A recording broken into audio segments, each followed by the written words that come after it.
The influence of psychology is all around us. It touches everything we feel, everything we think, and everything we do. Psychologists pervade every aspect of human experience. For example, sports psychologists. Boxers are taught self-hypnosis that's directed by a psychologist. Psychologists are involved in politics, in designing advertising campaigns. In fact, the tools of psychology have been used to influence us in many ways. From who we vote for, to how we behave, and even the products that we buy.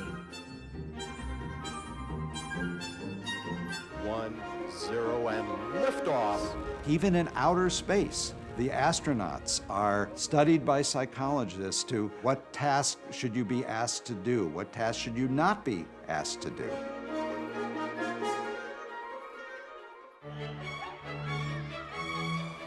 Psychologists provide tools that we all use every day to better understand ourselves, relate to other people, and live healthier, happier lives. How is it that you can work out relations with others? In close relationships with best friends or girlfriends and boyfriends, and then over the lifespan, friends at school, colleagues at work, eventually children. All of that's the province of psychology. But there was a time, not so long ago, when the field of psychology didn't exist, and nobody questioned why we as individuals behave the way we do.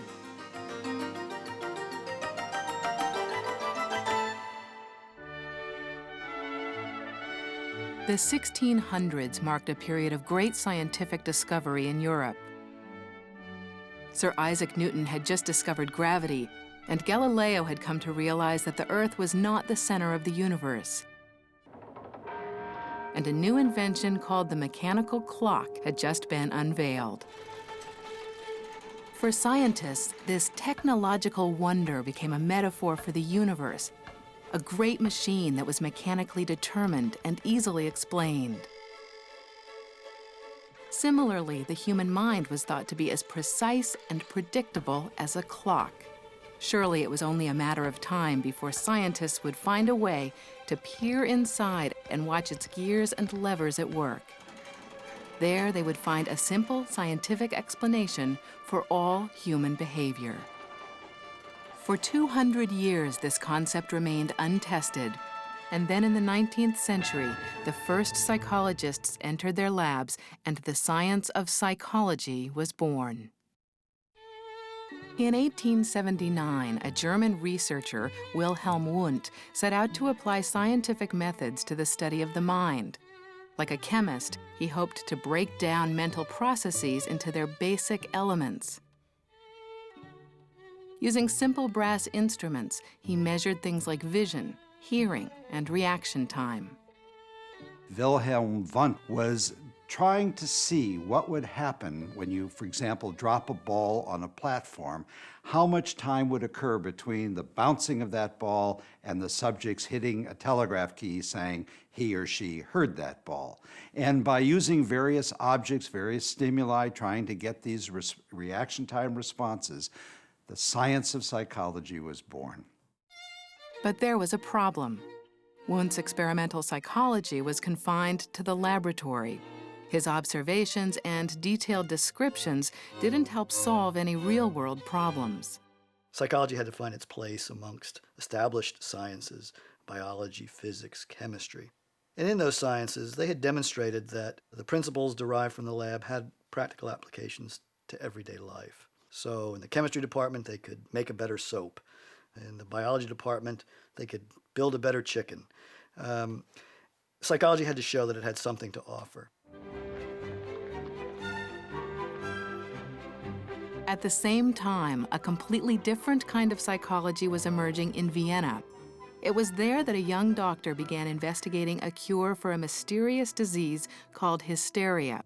His name was Sigmund Freud. Hysteria had become a popular diagnosis for patients, mostly women, who exhibited strange symptoms that had no known medical cause. Some people would have symptoms all of a sudden of going blind when physically there was nothing wrong with their sight. Going deaf, there was nothing wrong with their hearing. Being paralyzed, having an arm that wouldn't move, a leg that wouldn't move. But physical examination would not reveal that there was any organic medical problem that would explain the condition. Doctors had attributed hysteria to a variety of causes, including promiscuity and neurological problems. But Freud believed the roots of hysteria were psychological. He was convinced that his patients were being affected by traumatic experiences from their past that were so painful they had repressed them. Somehow, from deep in their unconscious, these unresolved issues were causing their physical symptoms.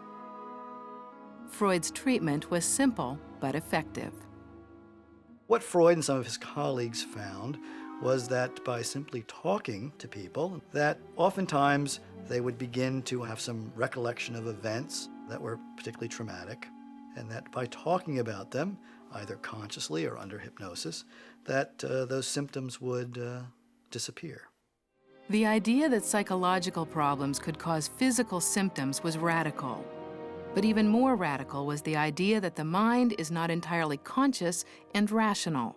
He's really the one who proposed that consciousness is just the tip of the iceberg, and that, all the rest is really what makes us fall in love, get depressed, make life-changing decisions, and sometimes not be able to function at all. And this idea of the unconscious, however revolutionary it was at the time, is very much accepted by everyone in the Western world. Freud called his practice psychoanalysis and touted it as an important new science. But the medical community had a hard time accepting that definition. Many thought Freud's approach relied too heavily on speculation rather than on scientific method. How could Freud hope to prove the existence of the unconscious when it was impossible to see or measure? And so, at the turn of the century, both branches of psychology were struggling for acceptance. Wilhelm Wundt and his colleagues had scientific method, but no real-world problems to solve. And Sigmund Freud was treating real patients with real problems, but his approach was deemed too unscientific to be believed. All of that would soon change.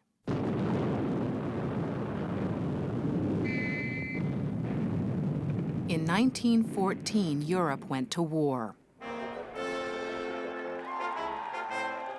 3 years later, the United States began mobilizing troops and was faced with a huge challenge.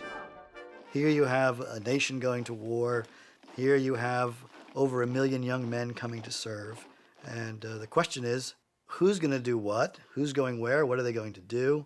And how do you figure that out? And psychologists were there with a ready hand. One of the things that psychology did have to offer was measurement of mind.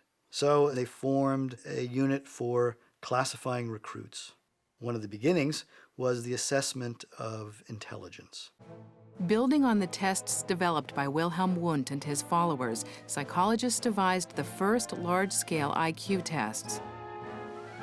And by war's end, the military had administered the test to nearly 1 million recruits. Alongside tests of intelligence were tests of aptitude and ability. So who might be good in the machine shop? Who might be good driving a truck? Who might be a good foot soldier? These were the kinds of things that the military needed to quickly mobilize a fighting force. It promoted efficiency and was considered, all in all, a great success for American psychology. But it wasn't just Wundt's brand of psychology that was given a role to play. Some of Sigmund Freud's theories would also be called to duty. As World War I dragged on, thousands of soldiers began coming back from the front lines with mysterious symptoms like paralysis, blindness, and stuttering. Initially, doctors assumed the soldiers had a physical condition caused by their repeated exposure to heavy artillery, and they named this new disease shell shock.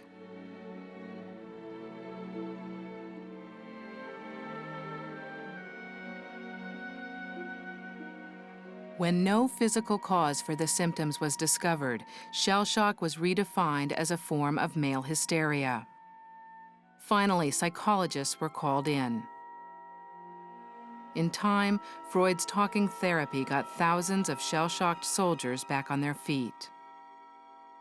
The results suggested that Freud's theories were more plausible than some had believed.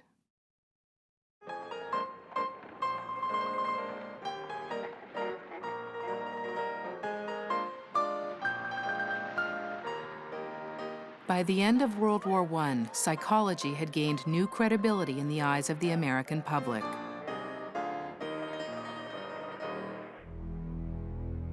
But with that popularity came controversy.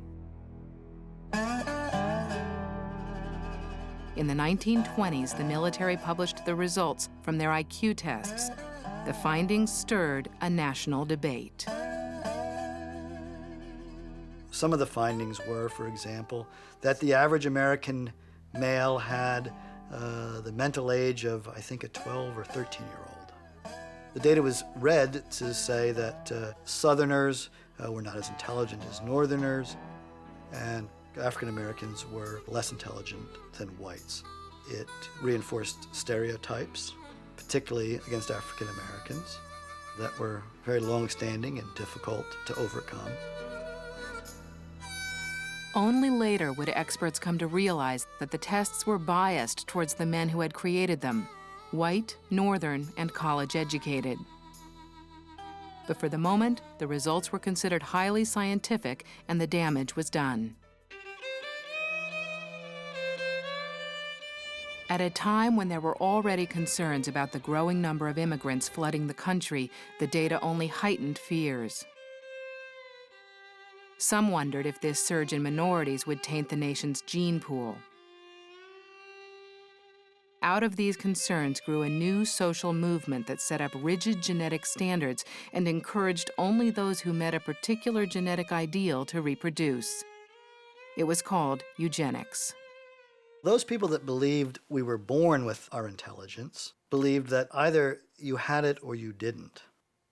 Eugenics developed programs and a philosophy of encouraging the fit to reproduce and working to find sanctions against those who are less mentally fit from reproducing.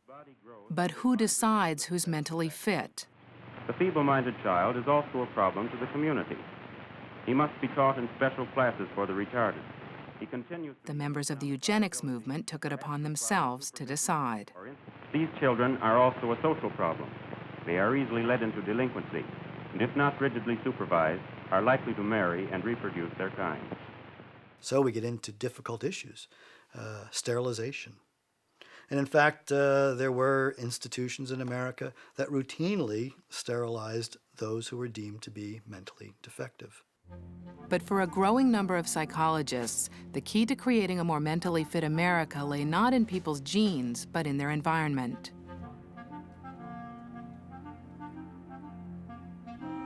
The behaviorists, as they were called, were convinced that by careful scientific observation, they could find ways to understand and control human behavior.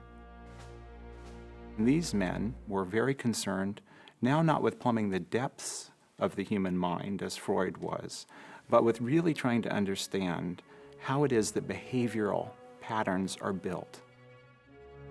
These psychologists believed that human beings and animals shared similar patterns of behavior and learning. To analyze this conflict behavior more conveniently than can usually be done with human subjects, we use simpler organisms under controlled laboratory conditions. The early behaviorists really came out of that tradition of studying animal behavior and animal learning. And what do we share in common with animals? A key figure in this movement was a psychologist named B.F. Skinner, who believed that behavior could be shaped by a system of rewards. In this glass box, a hungry pigeon has already learned that when he pecks at the disc, food as reinforcement appears briefly in the food trough below the disc. Now, we are going to vary the schedule of reinforcement and observe what happens to the pigeon's behavior. In this experiment, scientists were trying to determine what minimum reward would produce maximum performance. We will begin with a schedule of feeding which we call fixed ratio reinforcement. We've started this bird on a schedule of reinforcement for every 5th peck on the disc. The more pecking he does, the more food he receives. They're really focused on the stimulus that you present to an organism and the response that the organism gives. but you kind of ignore the whole middle part about how the mind works and the way information is processed in the mind. I do this demonstration in my classes. You simply take a hungry pigeon with a food dispenser and ask the class what they want to see the pigeon do. And in a few minutes, usually no more than 2 or 3, I can have the pigeon pacing a figure 8 or bowing to the audience. 4,700 responses, and still at it. Skinner showed through his psychology of behaviorism how you can condition a pigeon to do just about anything. And he said that those principles used to teach animals to do things were the same principles that governed human learning and behavior. The children are now on a fixed ratio reinforcement. In other words, the sooner the children finish their assignment, the sooner they will get their reinforcement, in the form of being given a free period for activity of their own choosing. I could make a pigeon a high achiever by reinforcing it on a certain schedule, and I could make a child a high achiever by reinforcing it on a given schedule. Skinner was influential in taking some of these ideas and fostering the development of workplaces, of schools, of institutions that took into account the behaviorist ideas. He developed schedules of pay for assembly line workers. Do you pay them by the hour or by the token, by the piece that they do? All done. The behaviorists provided the perfect counterpoint to the eugenics movement. They painted a picture of a world where anyone can achieve anything if they are given the right incentives. To many people, the promise of America, a society based on the idea that it's a level playing field and that we all have a chance to make of it what we want, that we're determined by what we decide to do, not predetermined by birth. Off she goes to get her reinforcement. What we've learned since is that people are really quite different, of course, from rats and other non-human animals, and that although some principles of learning are universal, others aren't. Others are species-specific, and so we've learned to be more cautious.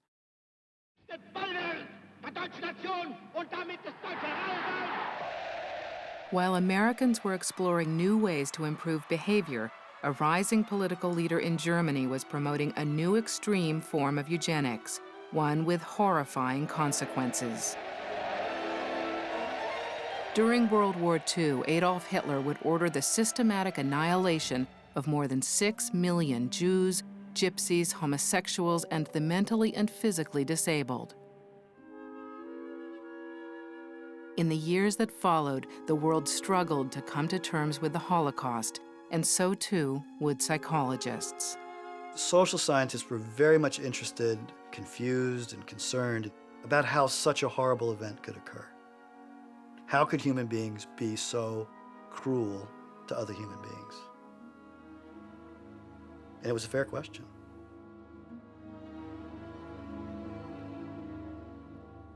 When tried for their crimes, most of Hitler's lieutenants argued that they were just following orders. But why would someone obey orders when it meant inflicting pain on another person? Would the average human being abandon their moral code that easily? These questions inspired one psychologist to undertake what would become a groundbreaking experiment. In the late 1960s, Dr. Stanley Milgram, then at Yale University, did some of the most frightening, threatening experiments in the history of psychology. He was concerned with, as everybody was, the rise and fall of the Third Reich, of Hitler, and how he came to power, how he held that power, how he got innocent people to follow his dictates to do harm to other innocent people. So Dr. Milgram did a series of studies on what he called blind obedience to authority. All right, now let me explain to you, learner, exactly what's going to happen and what you're supposed to do. He would bring 2 participants into the laboratory under the guise of a learning experiment. One of them was going to be the teacher, the other one was going to be the learner. You are to try to remember each. The learner was going to have to learn a string of words, and the teacher would actually deliver an electrical shock to the learner every time the learner didn't remember the word. All right, teacher, would you take the test and be seated in front of the shock generator, please, in the next room? The teacher is seated in front of a shock generator, a rather impressive-looking instrument. Its main characteristic is 30 switches ranging in voltage from 15 volts to 450 volts in 15-volt increments. Cloud, horse, rock, house. Answer. Wrong. 150 volts. Answer, horse. Oh. Experiment, that's all. Get me out of here. I told you I had heart trouble. My heart's starting to bother me now. Get me out of here, please. Continue, please. Go right on. I refuse to go on. Let me out. He refuses to go on. The experiment requires you continue, teacher. Please continue. I started with a question, a rather simple question. How far would a person go when asked by authority to carry out orders that conflict with conscience? Go on, teacher. Here. In reality, the learner was an actor pretending to receive the shocks that the teacher was administering. I don't get no answer. He was hollering with less voltage. Can't you check in and see if he's all right, please? Not once we've started. Please continue, teacher.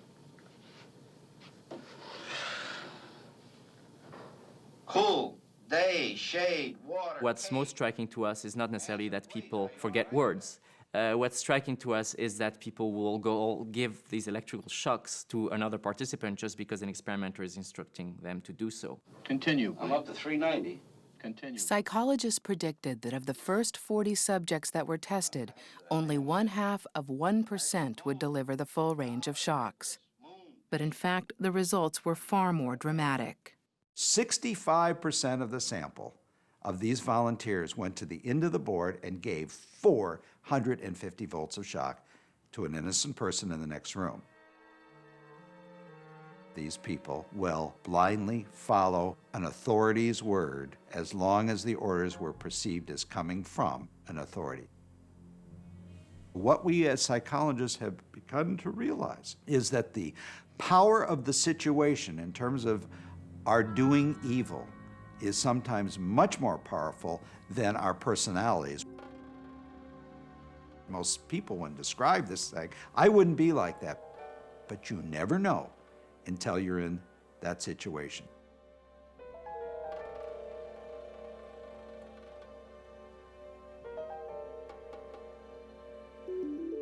In the decades since Stanley Milgram's experiments, psychologists have developed increasingly sophisticated ways to study human behavior.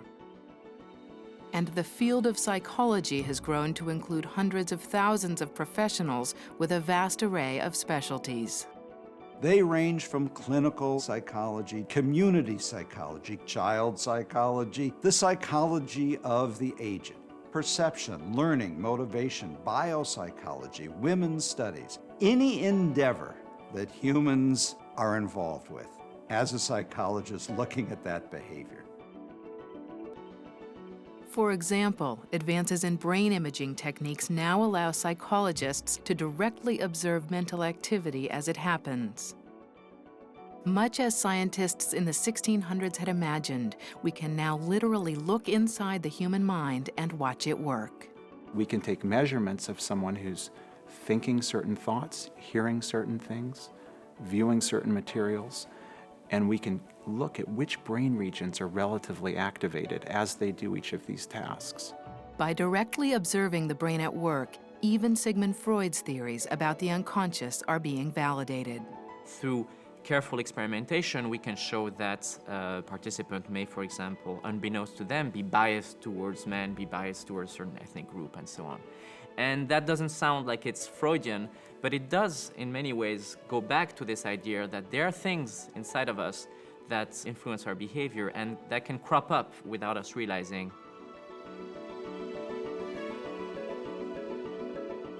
The human organism can't be understood at any one level. One simply can't only look at what someone says, or what someone's brain might be doing at a certain point, or what their childhood might have been like, or what their family environment might have been like. One has to consider all of this together.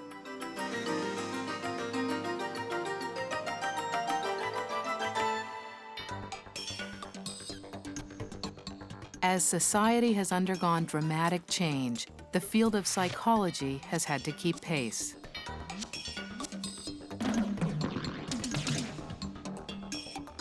With every emerging social issue and every new human endeavor becomes an opportunity for psychologists to explore and enhance our understanding of one of the most complex systems in nature, the human mind.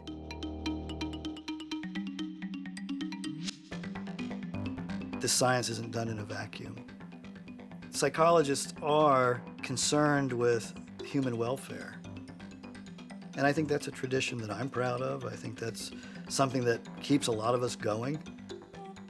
A lot of territory has been charted, but it's still a science in its infancy. And there's much, much more to know and much, much more to discover.